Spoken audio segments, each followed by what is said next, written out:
கலைஞரின் வீடா தமிழ்நாடாங்கிறது தான் இன்னைக்கு நாட்டுக்கு முன்னாடி நிற்கிது. ஏனென்றால் இந்த தெய்வங்கிறது மக்கள் ஓட்டு போட்டதானே நீயே வரும். மக்கள் தான் உங்களை ஊழல்வாதிங்கிறாங்களே.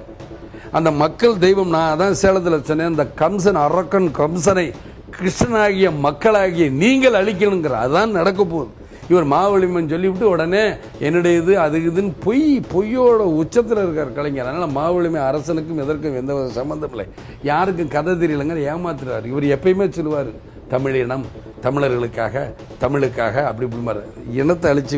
நான் கேட்குறேன், தமிழர் அப்படின்னு நீங்கள் சொல்கிறீங்க, ஒத்துக்கிறேன். இந்த தமிழர் நீங்கள் தமிழரோட என்னைக்காக கூட்டணி வச்சுருக்கீங்களா? உங்களை யார் வடக்கு போய் கூட்டணி வைக்க சொன்னால் சொல்லுங்க பார்ப்போம். எந்த பேரறிஞர் அண்ணா அவர்கள் கட்சியின் தலைவராக இருக்கப்பட்டவர் போராடி காங்கிரஸ் கட்சியை வீழ்த்தினார்.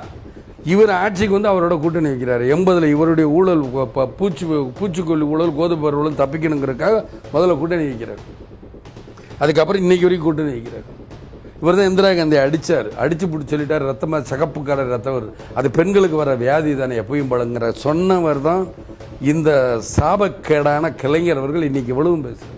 அதனால மாமல்லி மன்னன் இவர் சொல்ல, இவர் செய்யறதெல்லாம் ஃப்ராடு.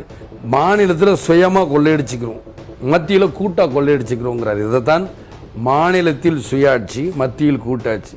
இங்கே இருக்கிற காங்கிரஸ் கட்சிக்கு முடியாது, எங்களுக்கும் பங்கு கூடுன்னுக்கிட்டு இருக்காங்க. இதுதான் சண்டை, தவிர வேற ஒன்றும் கிடையாது.